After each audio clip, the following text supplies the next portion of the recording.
So now, my sister in Christ, I'd like to take this time to bring up a young lady.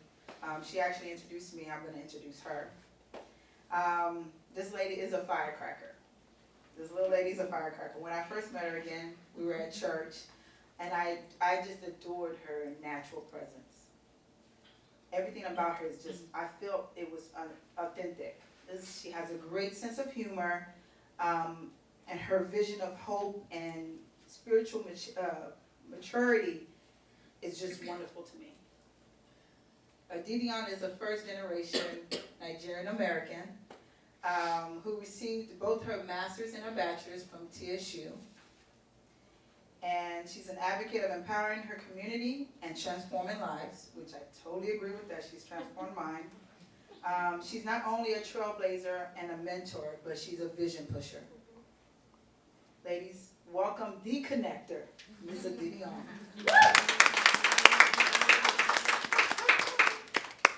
Thank you. That was like a grand entrance. I wasn't expecting all of that. Good evening, y'all, or good afternoon, I should say. It's still bright outside. My name is Didion. To some people, I went to school with, they know me as Diddy, back there. Actually, let me shout her out. Brandy Wilson in the back. She has Mary Kay products. She's also doing a raffle as well. It's $1 for one ticket, $3 for five, and you get this nice prize over here she's holding up in her right hand. So definitely go and visit her in the back. Get you a spa delight over there as well. So definitely shout out to her. Okay, so Ijoma, give it up for her. Let's one more time. I told you, her story is pretty dynamic. You know, when you have to actually realize who yourself is, like that's when you know, okay, you know what? Let's bring it back. Who am I? You know, what am I about? Who? Like I'm doing everything else for everybody else, but what am I doing? Am I doing what I need to do for myself? You know, I'm doing all these organizations and all these churches and all these friends and all these different things, but what do you do? Right? You know, God gives everybody their own separate vision. So I call myself like the vision pusher, right? So what I do is I see, like I'll see, okay, you're doing something in the community or you're doing something nice or whatever, and does it really align with what I'm doing with myself? I'm not going to push somebody else if they're not really pushing me, right? So I call myself the vision pusher because I see somebody's potential, or like maybe they want to do a startup business, or maybe they want to do a startup company, or maybe they want to go to school or whatever. They've identified what their purpose is, but they don't know really how to get there. They kind of like function or work on the end product rather than, okay, how do I slowly get there? So take, for example, myself. Like I know I want to be a medical doctor, right? I'm not one yet. I have a degree in environmental toxicology and chemistry. So mine is like really hardcore sciences, right? But I do want to be a medical doctor sooner or later. I know my journey is pretty long, you know, school's pretty 10 years, 15, right? But I'm okay with that. I'm okay with the years. But I'm asking myself, okay, I push everybody's vision, but am I pushing my own? Like, what am I doing to get myself to be a medical doctor? I'm using myself as an example because that's all I know. So I have to kind of like really sit back and say, okay, hey, Idio, what are you doing? You're going to everybody's stuff. My mom always tells me, you're always going to somebody's party, and you're always going to somebody's this. Are you studying your books? Yeah, she's right, you're right. You know, when you're young, though, you're not really listening to that. You're like, man, my friend's birthday is this, and when you have so many quote-unquote friends, their birthday is like every day of the month. Like, you cannot escape the party or the house party or the whatever. So it's like, okay, well, you know, as I got older, I'm like, man, I need to like start looking at what am I doing seriously, because I'm in the field, but I'm not in the real field that I really want to be in. So what are some steps that I could take? So not too long ago, I joined an organization called Urban League, and for me, it was like, okay, let me see what this is about. It kind of reminded me of school, but what can I do in the community that I'm also serving, but I'm also in alignment with my own vision. So they have different committees and things like that. So I'm like, okay, let me get to serving. Let me start doing some stuff that I know I want to do healthcare. So how can I insert myself to, you know, kind of, you know, be in alignment with what I'm trying to do. I ended up sitting on a committee for one of the healthcare teams, and fast forward later, I was just a member. Now I'm a co-chair. I sit on the board. So I'm like, oh, okay. And not only do I do that, I'm like, how can I get myself into healthcare, but I don't have to necessarily go back to school because I'm just not about that life right now.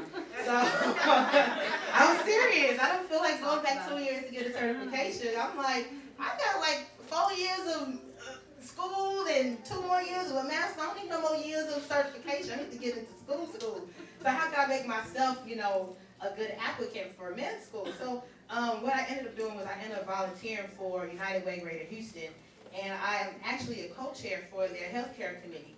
And what I do is, this is all volunteer. I look at these massive budgets of like $1 million, $100,000 to run a volunteer clinic. And they pretty much kind of give us the rundown. This is what we do. This is how we serve these patients. This is the in and out time. This is the follow-up. These are our facilities, this and that. So I'm like, okay, God, I see you working your way in there. Okay, I see what you're trying to do. What's the next thing I need to do? So I'm saying all this to say this, right? We all have a vision, right? We have somebody who's pushing us, whether it's your backbone, whether it's your family, your significant other, whomever, right? They're always going to believe in you. They see the same vision as you see, and sometimes they're hard on you. They may be nagging at you like, why are you not doing this? Or they may ask you, hey, did you submit your resume? Did you submit your personal statement for school? It's because they believe that much in your own vision. So I realized that after I knew my own purpose, my own vision, I realized, okay, you know what? What I see is a person who knows what they want to do and a person who knows how to get there. But you also need to be very disciplined in your approach. You have to make sure that, you know what, prioritize. That's first. Then the second thing you need to do is kind of look at your circle. And I was talking to a friend of mine about the circle of 10, right? So you have 10 people. I treat it like it's a game. You have 10 people who are cool. You know, I would call them up. If it was a Survivor, who would make 5? Circle of 5, right? And you cut that down to the circle of 3, and then you cut that down to that one person that you know is in time need. You can call them up. Whether you're a celebrity, they all got their own personal circles. I'm pretty sure they came from the bottom, now they're there, right? But they have that one person like, okay, you know what? The media is going through all this frenzy about me. Who can ground me? Who can make me level? Come back, okay, I'm from A-Leaf. Yeah, this is the person I know, this kind of person. So, you know, like I said, be disciplined, your circle of 10, and then also strive forward towards your vision and your purpose. What are you doing? You know, are you in alignment with what your vision is, what your purpose is? You already identified what you like to do. So it doesn't make sense for you to be working at Walgreens and you know you want to be a music entertainer. You know, that don't make no sense, right? So you need to fall in line with that. And I know that, you know, at times you're trying to get some money, that's cool, but don't make the temporary a permanent position, you know. It's temporary. Sometimes we kind of get into that fix like, oh, I'm just trying to get this money, man. I'm just trying to make ends meet. But how long are you going to make ends meet? Because, I mean, when you start getting to 40, 50, 60, 70, and you still making ends meet, it's kind of like, what's going on, you know? So you need to make sure, and it's not too late if you're at that age. I mean, God, you know, He definitely can turn things around. But at the same time, while you're here, definitely try to get yourself in alignment with your own vision, with your own purpose. Focus on yourself as well as other people when you give back. But when you can focus on yourself and they see it, they believe it. You know, a lot of us were Americans. We all about that. See it. Let me see what you're talking about, then I know it's real. So if they can see it for yourself, then, you know, other people will see it as well. Okay, so, and that's pretty much what I have to really say about my own personal journey in regards to that. Right now we're going to go into a small little interlude.